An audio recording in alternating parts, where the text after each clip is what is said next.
Did you all see the headline that came in? I'm going to throw out the number here in a minute. Did you all see the headline that came in? The federal judge in Texas who struck down the student debt forgiveness plan, the reallocation of all our money. Yeah. Ooh. So they said it was, quote, this judge, Judge Pittman, he had said that it was a, quote, unconstitutional exercise of Congress's legislative power. That's what Biden's plan is. It did not go through the regular processes, and it was a 26-page opinion. He said no one can plausibly deny that it is either one of the largest delegations of legislative power to the executive branch or one of the largest exercises of legislative power without congressional authority in the history of the United States. Thank you. And he is absolutely correct. And that is, I also saw this. I'm trying to find this tweet that I had because this came out today. They're not accepting anymore. Apologies. I have so many. Oh, here it is. Here's the Hill. Biden administration stops accepting student loan forgiveness applications. Now, sure, they're going to appeal the federal judge's ruling, I'm sure. But they're holding applications that apparently have been submitted are being held. And then they're blocking any new ones. And they're saying, it's because of they've never, I honestly am telling you, they never actually planned for this to work anyway. This was always going to be challenged, and they knew it. They knew it, and they went ahead and did it anyway. And they counted on that period of time that it takes to get the legal action going and get a determination from a judge. They knew how long that would take, and they went ahead and they banked on that time, and they did it anyway. So all these people who thought they were going to get all their student loans not forgiven, they thought we were all going to pay for your loans. You got tricked because this will never be allowed to stand.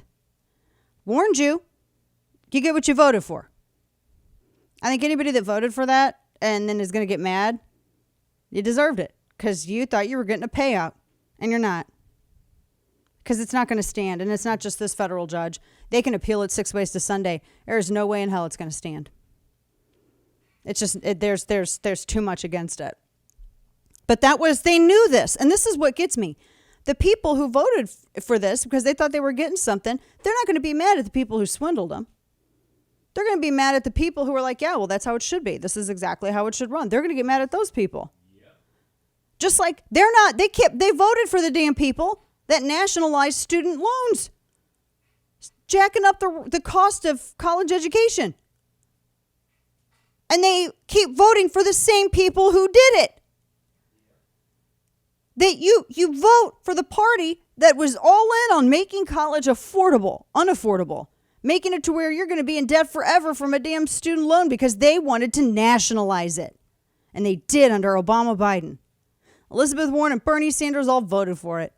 And all these suckers out there like, I want to make college affordable. I'm going to vote for the people that made it unaffordable because that's logic. They vote for them. It's amazing.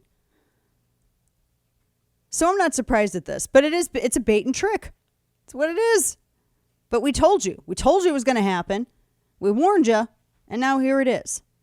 So I don't know what people expect. It's unfortunate. I don't know, and as you know, I don't know why Schumer would fight it. See, if they really wanted to try to do this, they would propose. Look, you have to think about this. They had a majority, and they didn't want to. Yeah, they didn't want to have any. They didn't want to legislate it because they knew it wasn't going to be success. They knew they weren't going to be able to. They knew it, and they did it anyway.